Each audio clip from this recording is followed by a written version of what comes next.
Inakusahan ni VP Sara Duterte na sinusuhulan na raw ng parte ng budget ang mga kongresista para suportahan ang nilulutong bagong impeachment complaint laban sa kanya. Pero tinanggi na yan ng ilang mambabatas. Narito po ang report ni Marian Enriquez.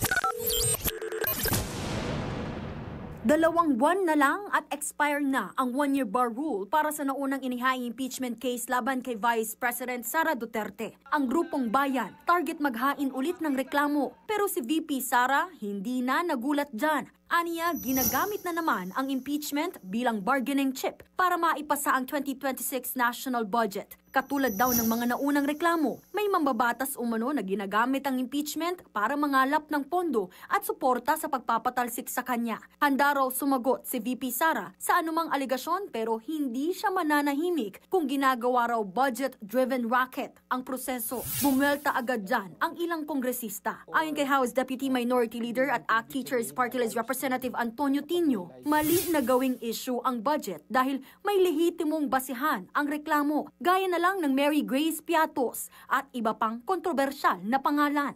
Nariyan na naman yung panlilinlang typical ng Duterte.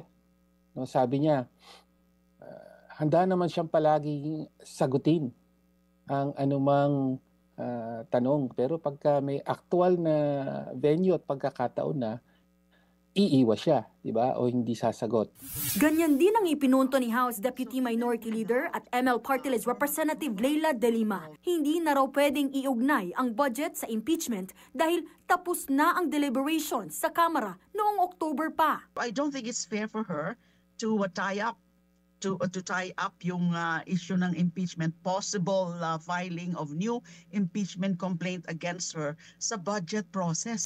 Habang hinihintay ang desisyon ng Supreme Court sa motion for reconsideration kaugnay ng unang impeachment, nakabinbin pa rin ang magiging direksyon ng Kamara. Sabi ni House Public Accounts Chair Terry Ridon, kung papabor ang SC, tuloy ang impeachment trial sa Senado. Kung hindi, pwedeng maghain ng panibagong reklamo sa Pebrero sa ilalim ng bagong guidelines. Nagbabalita mula sa Frontline, Marian Enriquez, News 5. Mga kapatid, ako po si Ruth Cabal. Dito tayo sa totoo, dito tayo sa True FM.